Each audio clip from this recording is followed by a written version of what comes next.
Hello दोस्तों, welcome to my YouTube channel. मैं हूं शक्ति केसर तिवारी, आपका गणित गुरु। दोस्तों, आज मैं आपके लिए एक नई प्लेलिस्ट लेकर आया हूं। इस प्लेलिस्ट में हम हिंदी भाषा के महान कवियों के जीवन परिचय के बारे में पढ़ेंगे। अब आपके मन में एक सवाल आया होगा कि कवियों का जीवन परिचय तो बहुत लोगों ने पढ़ाया है, तो इस बार क्या नया होने वाला है। तो आपको बता दूं कि मैंने जितने भी हिंदी भाषा के कवि हैं उनका जीवन परिचय कविता के रूप में लिखा है।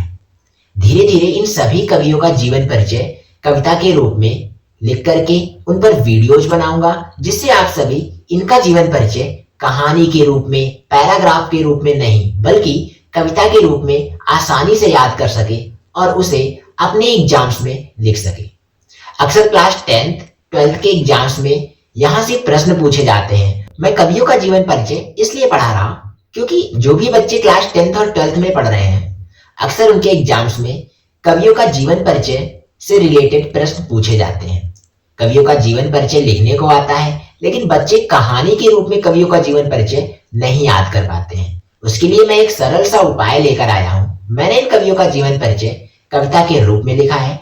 अब बच्चे अगर इसे ध्यान से पढ़ेंगे तो बहुत ही आसानी से एक एक शब्द का अर्थ समझ पाएंगे और फिर इन पंक्तियों को पैराग्राफ में आसानी से लिख सकते हैं। तो चलिए, आज मैं सबसे पहले तुलसीदास जी का जीवन परिचय पढ़कर पहले सुनाऊंगा।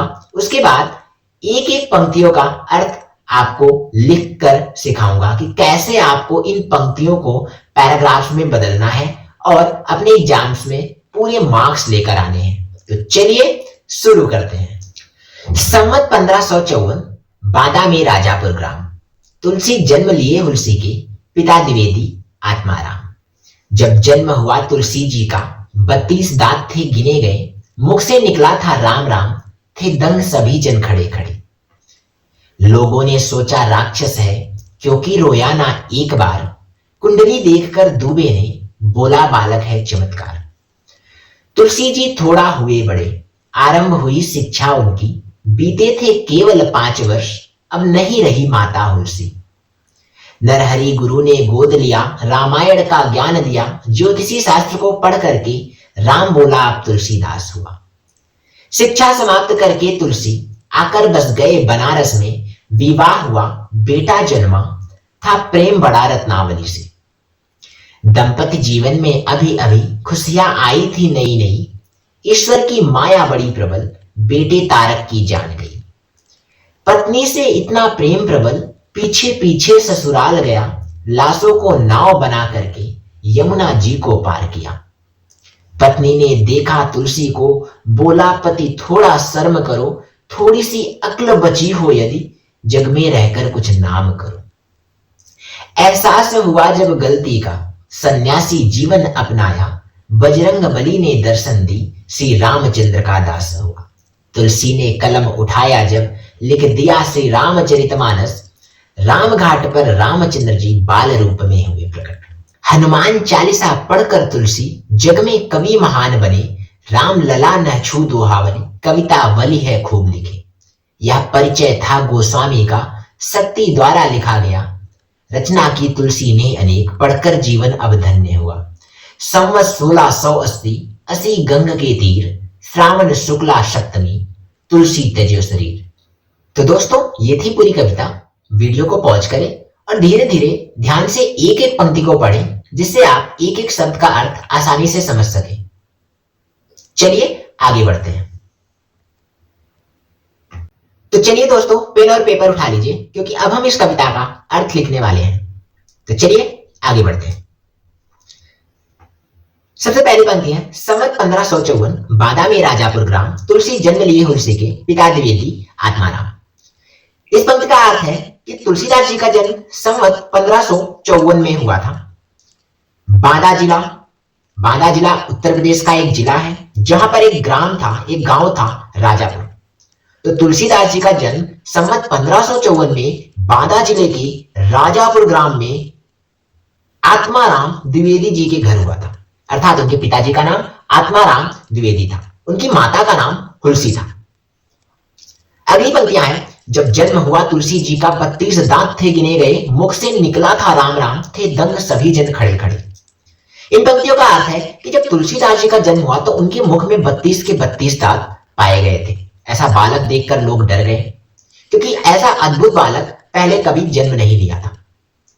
तुलसीदास जी जब जन्म लिए तो उनके मुख से रोने की आवाज नहीं आई, बल्कि उन्होंने अपने मुख से राम राम कहा था।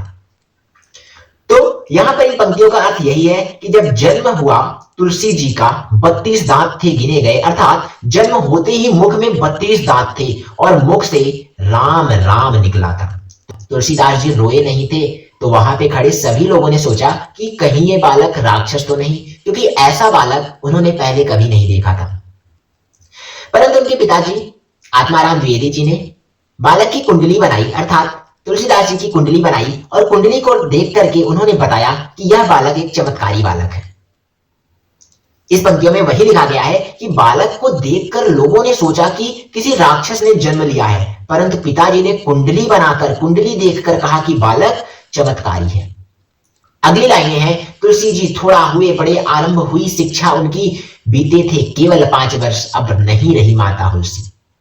इन पंक्तियों का अर्थ है कि जैसे जैसे तुलसीदास जी थोड़ा बड़े हुए तो उनकी शिक्षा दीक्षा आरंभ की गई, और अभी तुलसीदास जी की आयु मात्र 5 वर्ष थी, उसी समय माता हुलसी जी का देहांत हो गया। इन लाइनों में साफ साफ लिखा गया है कि जब तुलसीदास जी 5 वर्ष के थे तो उनकी माता जी का देहांत हो गया, निधन हो गया। अगली लाइनें हैं, नरहरि गुरु ने गोद लिया, रामायण का ज्ञान दिया, ज्योतिषी शास्त्र को पढ़ करके राम बोला अब तुलसीदास हुआ। तो तुलसीदास जी बचपन में जब मुख से राम राम बोले तो उस समय लोगों ने सोचा कि क्यों ना बालक का नाम राम बोला रख दिया जाए, और बालक को राम बोला कह करके ही बुलाने लगे।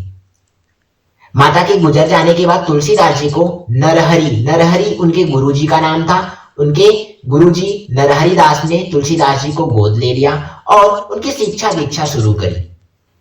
उन्होंने तुलसीदास जी को रामायण का ज्ञान दिया, ज्योतिषी शास्त्र पढ़ाया, और भी कई तरीके के शास्त्र विद्याएं उन्हें प्रदान करी। अगली लाइन है, शिक्षा समाप्त करके तुलसी आकर बस गए बनारस में, विवाह हुआ बेटा जन्मा था प्रेम बड़ा रत्नावली से। जैसे जैसे शिक्षा समाप्त हुई तुलसीदास जी वाराणसी वापस आ गए और वहीं रहने लगे। वहां पर तुलसीदास जी का विवाह हुआ। इन पंक्तियों में लिखा गया है कि वहां पर तुलसीदास जी का विवाह हुआ, उनकी पत्नी का नाम रत्नावली था, और कुछ ही समय बाद उन्हें एक पुत्र रत्न की प्राप्ति हुई जिसका नाम तारक था। अगली लाइनें इसी के बारे में है कि दंपति जीवन में अभी अभी खुशियां आई थी नई नई, ईश्वर की माया बड़ी प्रबल, बेटे तारक की जान गई। अर्थात कुछ ही समय बाद उन्हें एक पुत्र प्राप्त हुआ जिसका नाम तारक था, लेकिन दुर्भाग्यवश वह पुत्र अल्प आयु में ही मृत्यु को प्राप्त हो गया। इन पंक्तियों में आप साफ साफ देख सकते हैं कि तारक की अल्प आयु में ही मृत्यु हो गई। अगली लाइनें हैं कि पत्नी से इतना प्रेम प्रबल पीछे पीछे ससुराल गया, लाशों को नाव बना करके यमुना जी को पार किया। तुलसीदास जी अपनी पत्नी से बहुत प्यार करते थे, बहुत ही ज्यादा प्रेम करते थे। एक बार उनकी पत्नी अपने भाई के साथ मायके चली गई तो तुलसीदास जी से रहा ना गया, वो भी पीछे पीछे अपने ससुराल निकल लिए। यमुना जी में भीषण बाढ़ आई हुई थी। तुलसीदास जी ने इसकी परवाह ना करते हुए यमुना जी को पार करने का निश्चय किया। उनके पास नाव तो थी नहीं, तो उन्होंने एक लाश, एक शव, एक मूर्ति के ऊपर बैठ करके यमुना जी को पार कर लिया। जब तुलसीदास जी अपने ससुराल पहुंचे तो उनकी पत्नी ने उन्हें देखा और काफी धिक्कारते हुए बोला कि जितना प्रेम, जितनी मोह माया आप मुझ पर रखते हो, जितना प्रेम आप मुझ पर करते हो, यदि इतना प्रेम, इतनी भक्ति ईश्वर से करो तो आपको मोक्ष की प्राप्ति हो, आपका कल्याण हो जाए। इन लाइनों में वही लिखा गया है कि पत्नी ने देखा तुलसी को, बोला पति थोड़ा शर्म करो, थोड़ी सी अक्ल बची हो यदि जग में रहकर कुछ नाम करो। अगली लाइनें हैं, एहसास हुआ जब गलती का, सन्यासी जीवन अपनाया, बजरंग बली ने दर्शन दी, श्री रामचंद्र का दास हो। तुलसीदास जी को अपनी गलती का एहसास हो गया। उन्होंने मोह माया को त्याग करके सन्यासी जीवन को अपना लिया, और सन्यासी जीवन अपनाने के बाद बजरंग बली जी ने उन्हें दर्शन दिया और उन्हें श्री रामचंद्र जी की कथा सुनाई। कथा सुनने के बाद तुलसीदास जी भगवान श्री रामचंद्र जी की भक्ति में लीन हो गए और उन्होंने श्री रामचरित जैसे महान ग्रंथ की रचना कर दी। दोस्तों, कुछ लोगों को रामायण और श्री रामचरितमानस में कंफ्यूजन है। एक्चुअली श्री रामचरितमानस तुलसीदास जी ने लिखा था, जो कि रामायण का हिंदी अनुवाद है। रामायण की रचना वाल्मीकि जी ने, महर्षि वाल्मीकि जी ने करी थी। तो ये कंफ्यूजन ना रहे आप लोगों में। तुलसीदास जी ने श्री रामचरितमानस की रचना करी है, जबकि महर्षि वाल्मीकि ने रामायण की रचना करी है। तो ये कंफ्यूजन दूर कर लीजिए। आगे बढ़ते हैं। तुलसी ने कलम उठाया जब, लिख दिया श्री रामचरितमानस, राम घाट पर रामचंद्र जी बाल रूप में हुए प्रकट। तुलसीदास जी ने श्री रामचरितमानस की रचना की तो उन्हें भगवान श्री रामचंद्र जी की दर्शन की अभिलाषा हुई। चित्रकूट में एक घाट है जिसका नाम है राम घाट। वहां पर भगवान श्री रामचंद्र जी ने बाल रूप में अर्थात बालक के रूप में तुलसीदास जी को दर्शन दिए। इन पंक्तियों का अर्थ यहां पर लिखे गए हैं। अगर आप कविता को भी पढ़ें तो बहुत ही आसानी से समझ सकते हैं। अगली लाइनें हैं, हनुमान चालीसा लिख कर तुलसी जग में कवि महान बने, राम लला नह छूट दोहावली, कवितावली है खूब ली। तुलसीदास जी ने अनेक रचनाएं की। हनुमान चालीसा जो डेली पूजा पाठ के दौरान हम पढ़ते हैं, इसकी रचना भी तुलसीदास जी ने की है। तुलसीदास जी ने रामलला नहछू लिखा, दोहावली लिखा, कवितावली लिखा, गीतावली लिखा, ऐसी अनेक रचनाएं करी और इन रचनाओं को करके तुलसीदास जी इस संसार में एक महान कवि कहलाए। अगली लाइनें हैं, यह परिचय था गोस्वामी का, शक्ति द्वारा लिखा गया, रचना की तुलसी ने अनेक, पढ़कर जीवन अब धन्य हुआ। दोस्तों, यह कविता मेरे द्वारा लिखी गई है। मैं कोई लेखक या कवि नहीं हूं, बस अपने शब्दों को जोड़ जोड़ करके मैंने यह कविता बनाई, जिससे आप सभी को आसानी हो कवियों का जीवन परिचय याद करने में। मैंने ऐसे ही अनेक कवियों का जीवन परिचय कविता के रूप में लिखा है।